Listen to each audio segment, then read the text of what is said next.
Hi mga kaibigan, panoorin niyo po ito hanggang sa dulo kasi ito po yung pinakamataas na bundok dito sa Hong Kong. Matatanaw po natin dyan ang China.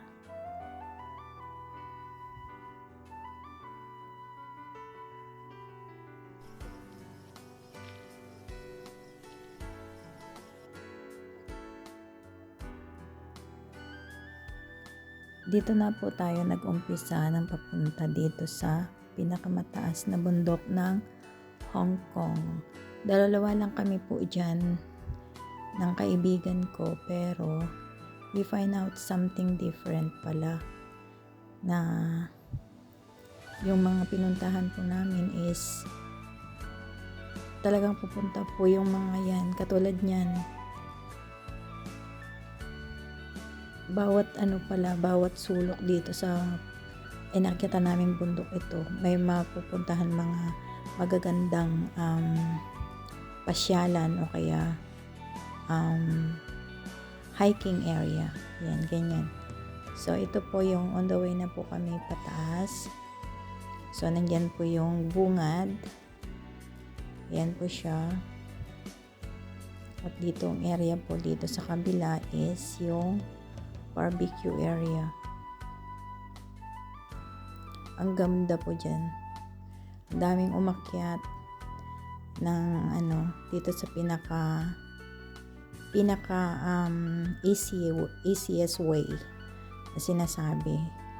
Kasi may mga daanan na papunta dyan sa taas na yung talagang very tricky daw yung pagpunta doon, yung may mga bangin na aakyatin ka bago ka makarating dyan. Pero we take the easiest way. Siyempre, matanda na akyats. So, matanda. Kung mga matanda. So, hindi na. Kunin na lang natin yung pinakamadaling daan para makarating doon sa taas. So, please watch until the end. At saka may part 2 po ito for the views. Pero babalikan ko ito kasi hindi ako kontento sa mga video na nakuha ko gawa ng medyo nagka-istoryahan kasi kami ng kaibigan ko, kaya hindi ako nakapag-concentrate sa pag-video. Pero nagtry naman ako na kunan siya ng mas maganda. So, dito pong banda is yung first na makikita natin na may mga barbecue area dito. Maraming pumupunta ring mga tao, pero siguro natakot sa malamig nga ngayon kasi winter nga, pero carry naman yung weather kasi maaraw. Yan. Ito lang yung bundok na inakyat ko na hindi ako gaanong nagpawis. Kasi nga malamig po ngayon. Malamig po on that day na umakyat kami ng kaibigan ko dyan. So, yung aakyatin dyan is talagang kalsada lang siya. Kalsada lang talaga, hindi yung walang rough na pathways na dinaanan namin, kundi kalsada lang talaga hanggang doon sa taas. Pero yung dalawang parang bola o kaya yung anong tawag doon, yung satellite,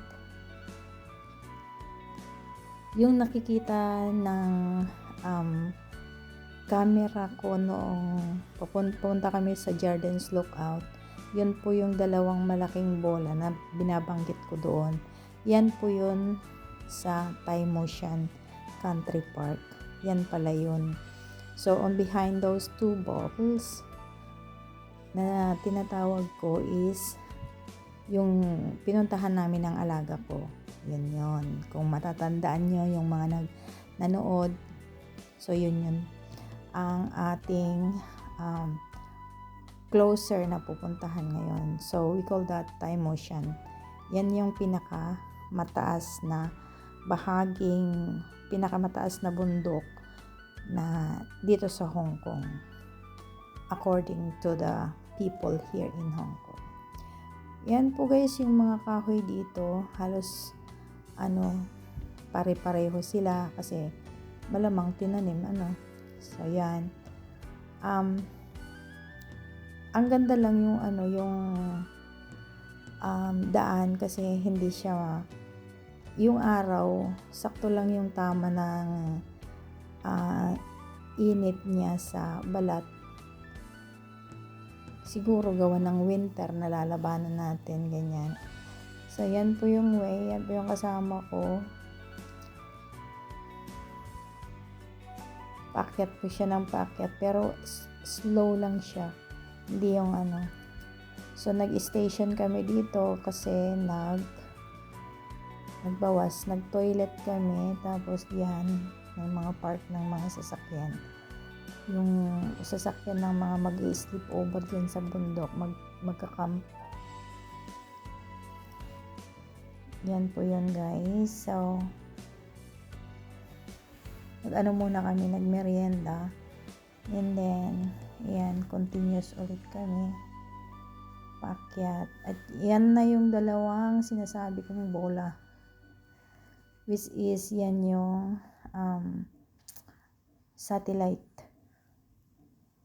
Yung dalawa na yan sa bundok. Yan, may mga sasakyan din pumupunta doon, pero hindi sila nagtatagal kasi walang mapaparadahan. Nagbabaka sakali lang silang umakyat dyan. Kaya may mga place kasi na pwede naman silang mag-park ganyan, pero hindi sila magtatagal kasi may nagro-roving na mga pulis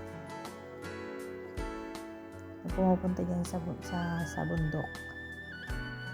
Yan guys, parang palipas oras lang din naman dyan sa taas, mag picture kuhanan ng kasi yung weather, tsaka walang shade. Siguro pag maraming shade na masisilungan dyan sa taas, sa viewpoint, sa viewpoint.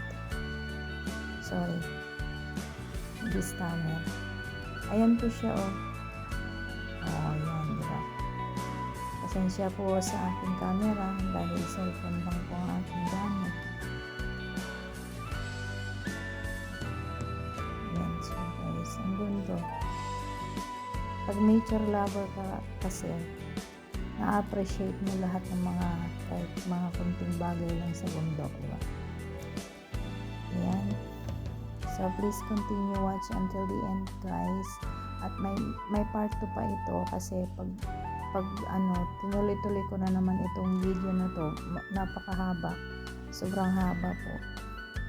So kinukuhanan ko po yan yung mga bunga o kaya bulaklak ng mga kahoy na dadaanan para hindi naman nakakabagot, hindi naman nakaka-boring yung video natin, di ba? So thank you for watching guys, and that was me. Huwag kayong matakot, ako lang yan, and with my friend over here, dalawa lang kami. So yan po yung pag-view natin at first. Yan po ay part of Chunwan area. We call that Chunwan. Diyan po kami nag-start noong sumakay ng bus papunta dyan sa baba.